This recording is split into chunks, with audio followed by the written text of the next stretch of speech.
shouldn't be DCC headquarters Ìjẹ̀bú Òde pé Ọlọ́run mú wa lọ oṣù mẹ́fà já nínú ọdún yìí ó sì mú àwọn náà kó oṣù keje láyọ̀ àti àlàáfíà Ọlọ́run yóò máa bá wa gbé o àbẹ̀rẹ̀ sí ti àárọ̀ yìí ní orúkọ Ọlọ́run Baba Ọmọ àti Ẹ̀mí Mímọ́.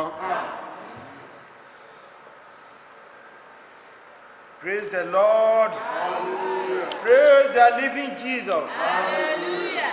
À ń bẹ̀rẹ̀ ìsìn ti àárọ̀ nígbà tí Sunday ti àárọ̀ nígbà tí a kọ inú ìwé ìrètí ìjọ Apostle ti Kristi orin 41.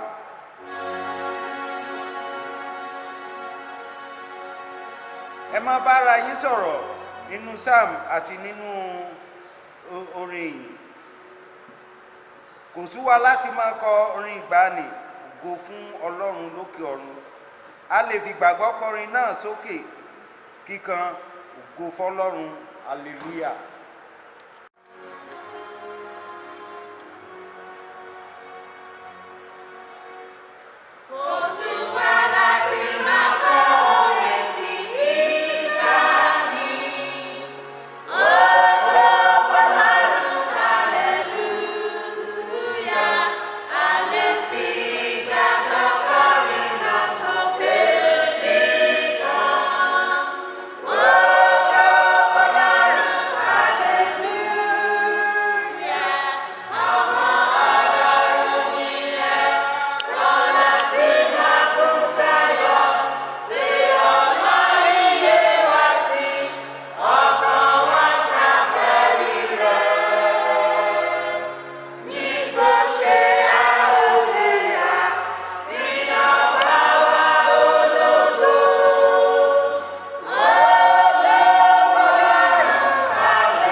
ní orúkọ Jésù ní orúkọ Jésù ní agbára ẹ̀jẹ̀ Jésù.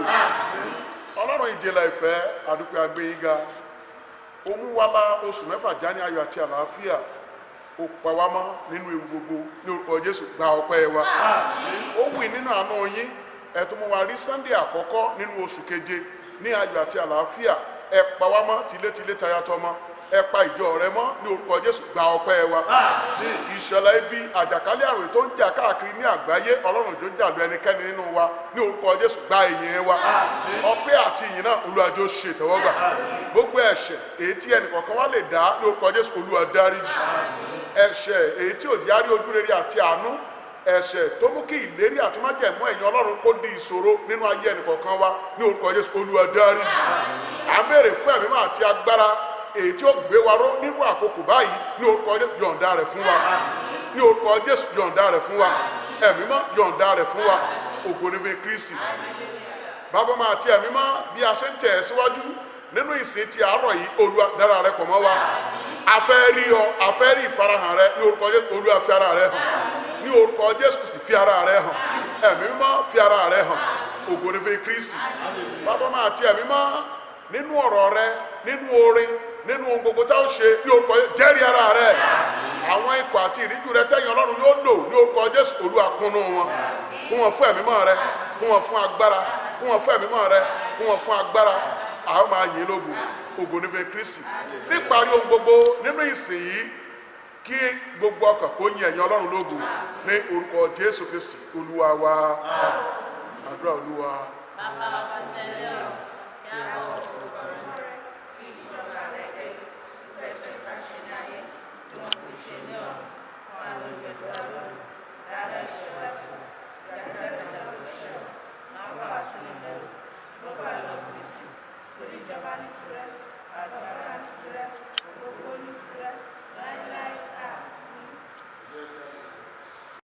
Ó sì kí gbogbo àwọn ọmọ ìjọ Àpọ́stélì ti Kristi ní gbogbo àgbáyé, pàápàá àwọn bàbá wa aláṣẹ, bàbá wa president àti gbogbo àwọn kábínẹ̀tì wọn, àti gbogbo àwọn bàbá wa regional superintendents and all our fathers in Christ Apostolic Church, pé a kú ọdún àyájọ́ Sunday ìfi ara ẹni rúbọ. Bí ó tilẹ̀ jẹ́ wípé ìjọba ò fi àyè sílẹ̀ pé ká kórajọ pọ̀ sínú ilé ìsìn Ọlọ́run láti jọ́sìn papọ̀, oníkálùkù wa lè wà nínú ilé wa ká máa ṣe ìsìn ìfi ara ẹni jì fún Ọlọ́run bí a ti ṣe ní ọdọọdún. Lórúkọ Jésù, ẹ̀mí wa yóò ṣe ọ̀pọ̀ ọdún láyé. Greetings to people, all our leaders in authority. We want to say happy Sunday, especially today being the sacrificial Sunday, which we do every year. Though we cannot gather as congregation, but wherever we are in our various homes, let us always keep to it. May the Lord be with the Church of God in Jesus' name. Amen. Ní àárọ̀ yìí, ẹ jẹ́ kí a gbàdúrà. Orúkọ Jésù, a gbé ọ̀gá nítorí pé ẹ̀dá ẹ̀mí wa sí, ẹ mú ká wà láyé ká wà láàyè láti rí ìsinmi tí ò ní. Olúwa gba ọpẹ́ wa. Ẹ̀yin Ọlọ́run wa tí ẹ mú àwọn bàbá wa àti orílẹ̀-èdè Ísírẹ́lì lákòókò làásìgbò ayé wọn já, tí wọ́n sì kọ orin ìyìn ní òpin ìrìn àjò náà. Àkókò làásìgbò tí a là kọjá lórílẹ̀-èdè àgbáyé àti Nàìjíríà yìí, Ọlọ́run mú wa là á já. Ní òpin rẹ̀ jẹ́ ká lè kọrin ìṣẹ́gun. Olúwa gbọ́ àdúrà. Nínú ọ̀rọ̀ yìí ká di alábùkún fún lórúkọ Jésù Olúwa wa. Ké hallelujah. Hallelujah. Àkòrí ọ̀rọ̀ Ọlọ́run tí a fẹ́ fi gbára wa níyànjú ní àárọ̀ yìí, Topic of the word of God to deliberate òun náà ló sọ wípé is, èyí ni Ọlọ́run mi, this is my God, èmi yóò kọrin ìyìn sí. and I will sing unto him. Èyí ni Ọlọ́run mi, This is my God, èmi yóò kọrin ìyìn I sí. will sing unto him. Nígbà tí Jésù dé Késárì àti Fílípì, When Jesus got to Caesarea of Philip, ó sọ fún àwọn ọmọ ẹ̀yìn rẹ̀ wípé he told his disciples, ta ni àwọn ènìyàn fi mí gbè? what are the people? Ta ni ẹ fi mí gbè? What are they referred to? Àwọn kan sọ wípé Jòhánù onítẹ̀bọmi ni. Some said John the Baptist. Àwọn kan sọ wípé Èlíjà ni. Some said Elijah. Àwọn kan sọ wípé Jeremáyà ni. Some said Jeremiah. Àwọn kan tẹ̀ sọ pé ìkan nínú àwọn wòlíì ni. Some people said he's one of the prophets. èyí sọ fún wa wípé This is telling us ọ̀pọ̀lọpọ̀ that nínú àwọn ọmọ ẹ̀yìn Jésù Kristi many of the disciples of Jesus wọn ò tiẹ̀ Christ, mẹ́ni tí Jésù ń ṣe they never knew who Jesus was. àfi Pétérù nìkan ṣoṣo Except Peter. òun ló mẹ́ni tí Jésù ń ṣe He was the one that recognized gẹ́gẹ́ ó sọ Jesus. wípé And why he said, ìwọ ni Kristi you are the Christ, ọmọ Ọlọ́run the Son alààyè of God, the living ìwọ ni Kristi You are Jesus, ọmọ Ọlọ́run alààyè ni ìwọ ṣe Son of the living God. Pétérù nìkan ṣoṣo It was only òun ló dá Jésù mọ̀ that could recognize bẹ́ẹ̀ gẹ́gẹ́ náà ni àpótí àwọ̀ yìí Likewise, this ọ̀pọ̀lọpọ̀ wa kò dá Ọlọ́run rẹ̀ mọ̀ many do not recognize their ọ̀pọ̀lọpọ̀ God. ò dá Ọlọ́run rẹ̀ mọ̀ Many do not recognize their God. ọ̀pọ̀lọpọ̀ ò dá Ọlọ́run rẹ̀ mọ̀ They do not recognize níbi their tí God. ọ̀rọ̀ yìí ti jáde Where this word came from. èyí ni Ọlọ́run mi This is my God. èmi yóò kọrin yìí sí I will sing unto ó him. fún wa ní àmì ìdánilójú Give wípé us the assurance. Mósè Moses, Míríámù Miriam, àti àwọn ọmọ Ísírẹ́lì and the Israelites. wọ́n dá Ọlọ́run wọn mọ̀ They recognize their wọ́n God. dá Ọlọ́run wọn mọ̀ They recognize their torí God. pé wọ́n dá Ọlọ́run wọn mọ̀ Because they were able to èyí ló fà recognize tó fi jẹ́ pé wọ́n lè fi gbogbo ìgboyà sọ wípé That was why the crusade Èyí was ni all Ọlọ́run about, mi. This is our God. èmi yóò kọrin yìí I sí will sing praises unto mo him. mú ọ̀rọ̀ yìí jáde I brought for this word láti inú ìwé Ẹ́sódù from the book of orí Exodus, ìkẹẹ̀ẹ́dógún. chapter 15. We are not going to read it out. It will do the summary because of our time. Ìwé Ẹ́sódù orí ìkẹẹ̀ẹ́dógún Exodus 15. láti ẹsẹ̀ ìkejì ni mo ti mú ọ̀rọ̀ yìí jáde. From verse 2. Olúwa ní agbára àti orin mi, ó sì di ìgbàlà mi. Èyí ni Ọlọ́run mi, èmi ó fi ìyìn fún Ọlọ́run bàbá mi, èmi ó gbé e lékè. Kí ni ó fa ọ̀rọ̀ yìí? What brought forth this word? Mósè Moses tí ọ̀rọ̀ yìí jáde lẹ́nu ẹ̀ wípé èyí ni Ọlọ́run mi. that spoke this word that Èmi he yóò said, fi ìyìn fún. I will sing praise unto Ó him. ronú padà sẹ́yìn. He thought back Ìrìn àjò àwọn ọmọ Ísírẹ́lì the journey of the ní Israelites ilẹ̀ Íjíbítì. in the land of Egypt. Bí wọ́n ti di ẹrú ní ilẹ̀ Íjíbítì. How they were slaves in the land of Bí a ti Egypt. fìyà jẹ wọ́n ní ilẹ̀ Íjíbítì. How they were made to suffer in the Bí a land ti of gbọ́ Egypt. wọn lójú ní ilẹ̀ Íjíbítì. How they were troubled in the land Bí a of ti ń Egypt. pa àwọn ọmọkùnrin wọn ní ilẹ̀ How Íjíbítì. the male children of the Israelites were being killed. Mósè rántí bí Ọlọ́run ṣe pè é Moses remembered how God pé called kó him lọ sí Íjíbítì. that he should go to the land of Kó lọ Egypt kó àwọn ọmọ Ísírẹ́lì jáde kúrò ní ilẹ̀ and Íjíbítì bring forth the Israelites out láti of darí wọn lọ sí ilẹ̀ Kénáánì. to take them to the land of Bí Canaan. Fáráò ṣe takú mọ́ lọ́wọ́ And how Pharaoh refused. lẹ́yìn ọ̀pọ̀lọpọ̀ ìṣẹ̀lẹ̀ láti ọwọ́ Ọlọ́run. After many armies, Fáráò yọ̀ǹda wọn láti lọ. Pharaoh released the Israelites. Mósè ṣáájú àwọn ọmọ Ísírẹ́lì láti kó wọn kúrò ní ilẹ̀ Íjíbítì. Moses went before the Israelites to get them to bring them out of the land of Bí wọ́n ti ń lọ nínú ìrìn àjò wọn sí ilẹ̀ Kénáánì. As they were in their journey to the land of Canaan, Bẹ́ẹ̀ ni Fáráò tún lu àwọn ènìyàn rẹ̀ lọ́kàn sókè then Pharaoh again inspired all his men pé kí wọ́n lépa àwọn ọmọ Ísírẹ́lì. that they should pursue the Ibikíbi Israelites. tí wọ́n bá ti pa bá wọn. That whenever they meet Kí wọ́n pa wọn them, síbẹ̀. they should be killed. Ní àkókò yìí, At that time, àwọn ọmọ Ísírẹ́lì ti dé etí òkun the pupa. Israelites already got to the Red Òkun Sea. pupa wà níwájú The wọn. Red Sea was before them. Ogun Fáráò lé wọn bọ̀ lẹ́yìn. Pharaoh's chariots, Ọwọ́ àtún àti ọwọ́ àlàáfíà. both right and left, Kò sí ọ̀nà ibi tí wọ́n lè there gbà. was no way for them. Wọ́n ti ní ìrètí nínú ọkàn wọn. They had their hope in their Pé heart. ní ìkòríta yẹn, That at that junction, ibẹ̀ ni ìrètí wọn pín sí. that was where they're going to hand it Oníkálukú down. bẹ̀rẹ̀ sí sọ̀rọ̀ sí Mósè. And everybody, every one of them spoke. You could have leave us in the land of Egypt Oh, wá ti dọ̀wọ́ wá sílẹ̀ ní ilẹ̀ Egypt. to die there Láti kú síbẹ̀. and for us to have a land where they will bury us. Níbi tí a ó ti rí ìgbà máa ṣe wá Why sí. did you bring us to this point? Ìwòrán adé tó wá fi mú wá sí bíbá yìí To eliminate us. láti pa wá run. Onírúurú èyí náà sọ wọ́n ti sọ ìrètí Any nù. of these huge words we are spoken against. A lè rí èyí You can see this nínú ìwé Ẹ́sódù orí ìkẹrìnlá from the book of Exodus láti ẹsẹ̀ 14, ìkẹwàá sí ìsàlẹ̀ díẹ̀. from verses 10 downward. Nígbà tí Fáráò sì súnmọ́ tòsí, àwọn ọmọ Ísírẹ́lì sì gbé ojú wọn sókè.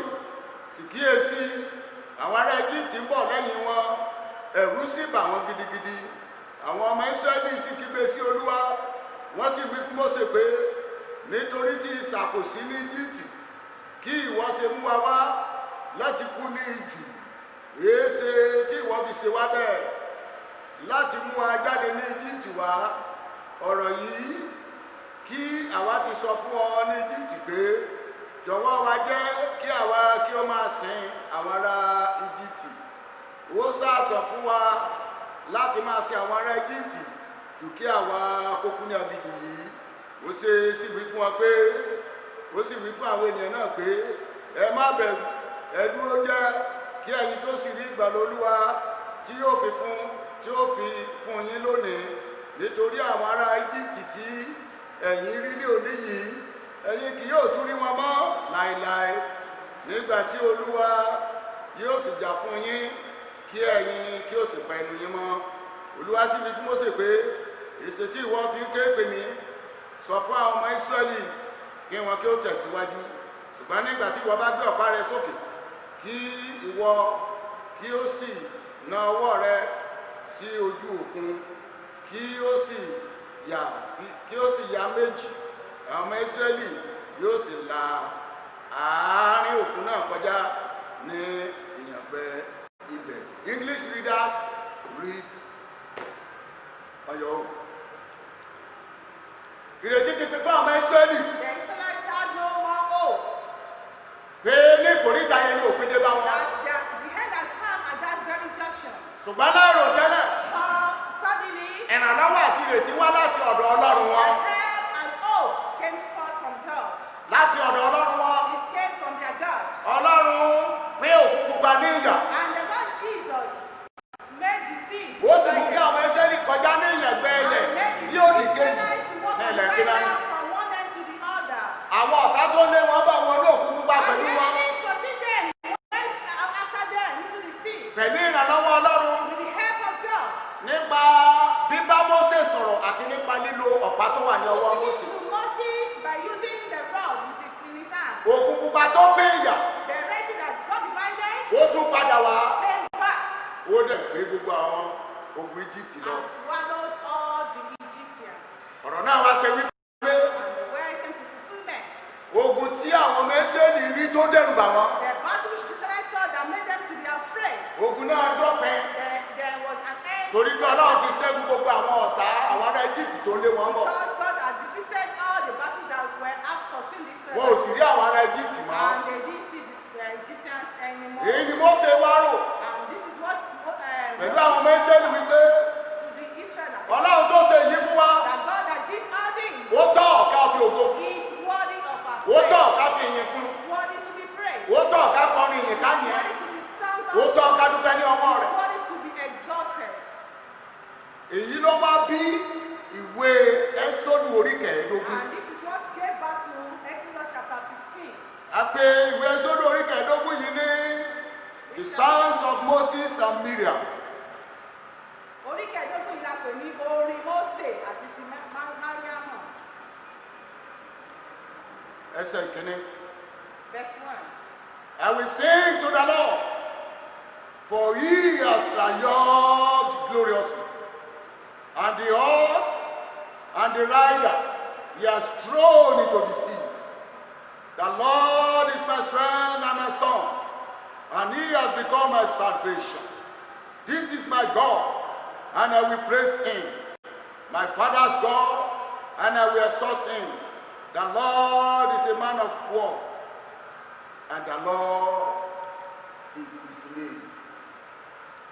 Mósè àti àwọn ọmọ Ísírẹ́lì wọ́n kọrin yìí sí Ọlọ́run yìí.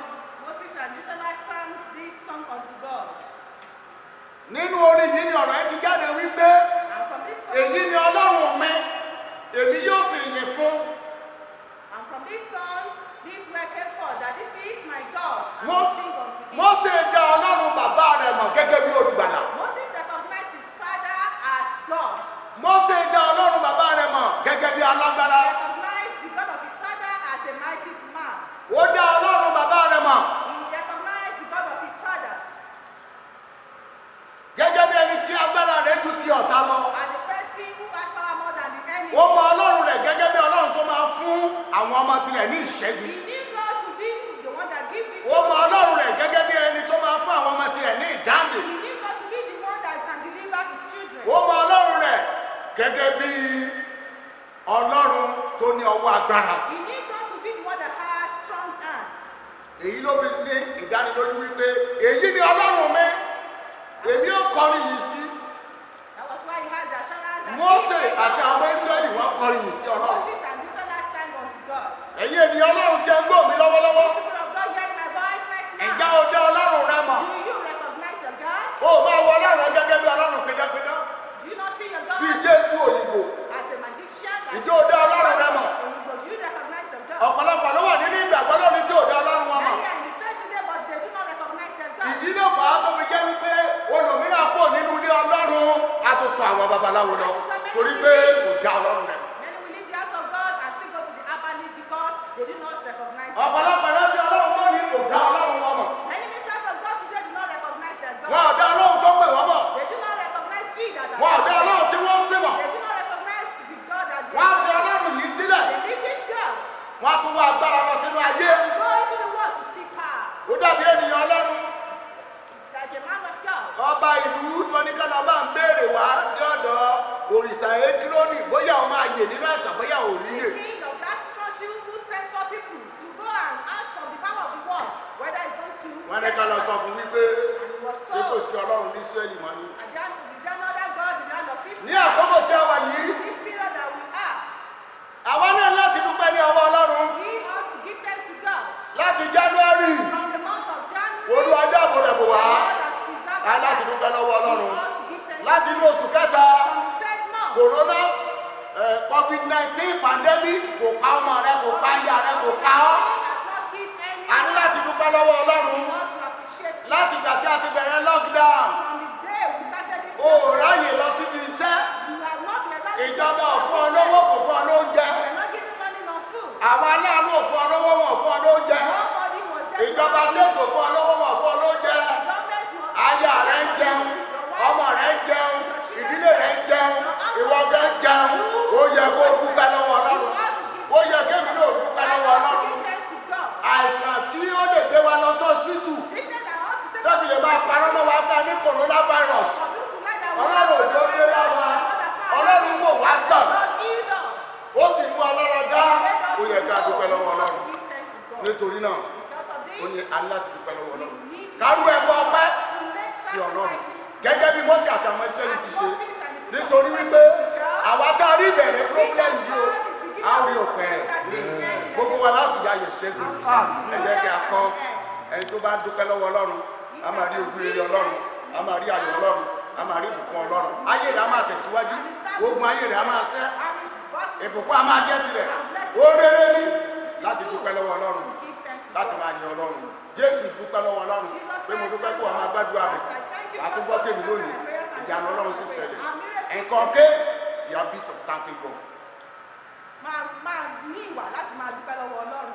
Oore ọ̀fẹ́ àti agbára àti ẹ̀mí tá a fi ń yin ọlọ́run, Grace and the spirit ọlọ́run of kò fi goodness fẹ́ to God, ní the wa. Lord give unto God. Bí a ti wọnú the second part of this year, As bí a ṣe wọnú, we shall all see the end in peace and not in as pieces. we and the second part, we shall see the end in the name of Jesus. Let's rise. Ọlọ́run a ṣé o níbi tó bá wa dé, níbi tó mú wa lọ, àti pé gbogbo lásìkò àkókò yìí ẹ mú àlàjá ẹgbẹ́ oṣù kẹgbẹ́ àdúrà. Orúkọ Jésù.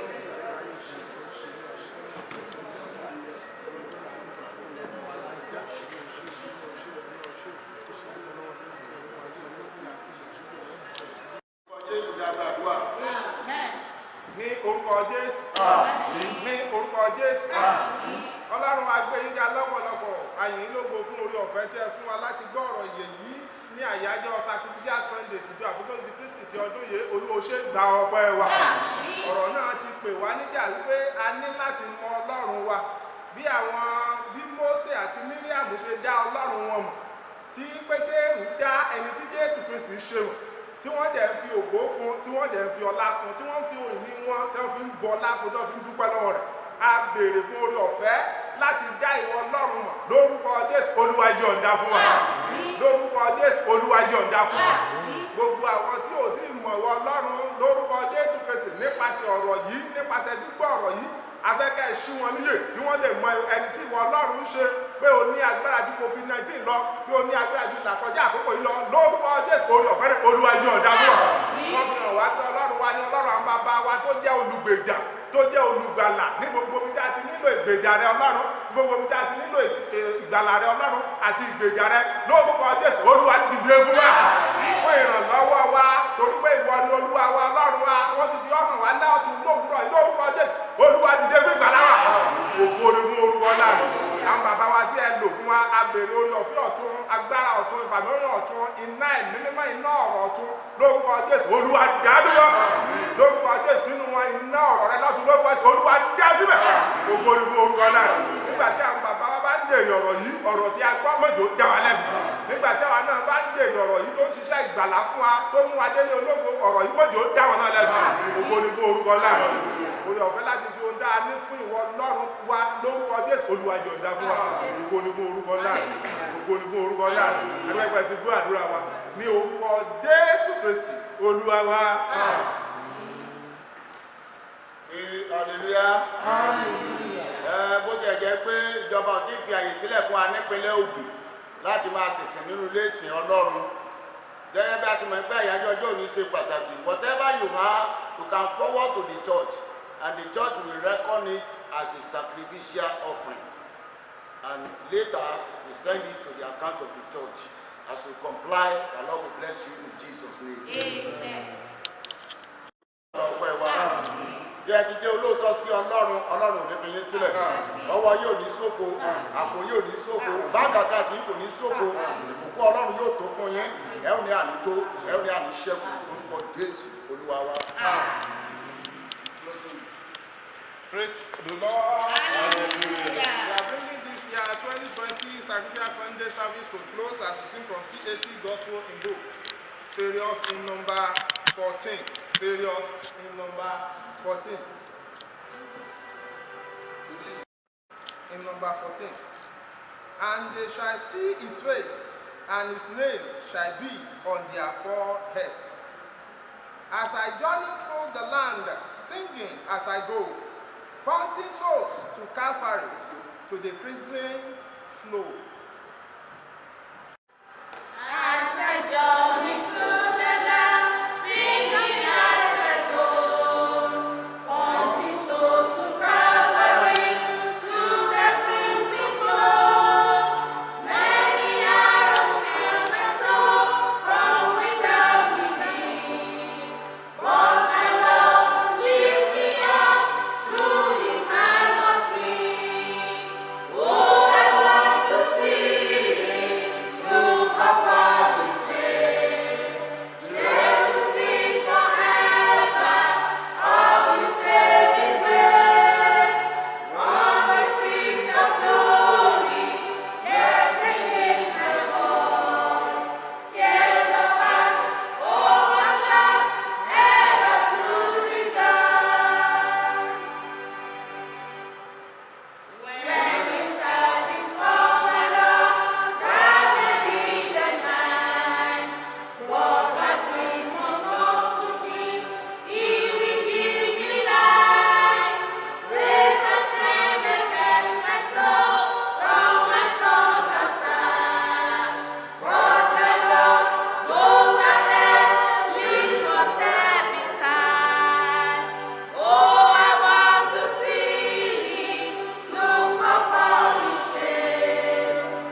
upon his face.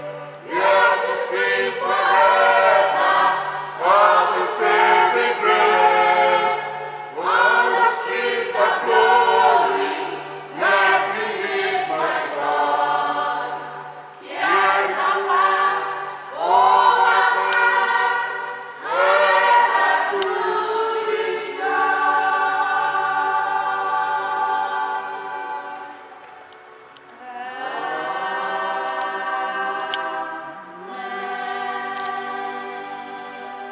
Watchword. Isaiah 45, verse 22. Isaiah 45, verse 22. Look unto me, and be saved, all ye hands of the earth, for I am the Lord. There is no other. Father, we thank you for the beginning and the success of today's service. May your name be glorified in Jesus' name. Amen. Now may the grace of our Lord Jesus Christ, the love of God, and the sweet fellowship with the Holy Spirit rest and abide with us now and forevermore in Jesus' name. Amen. Amen.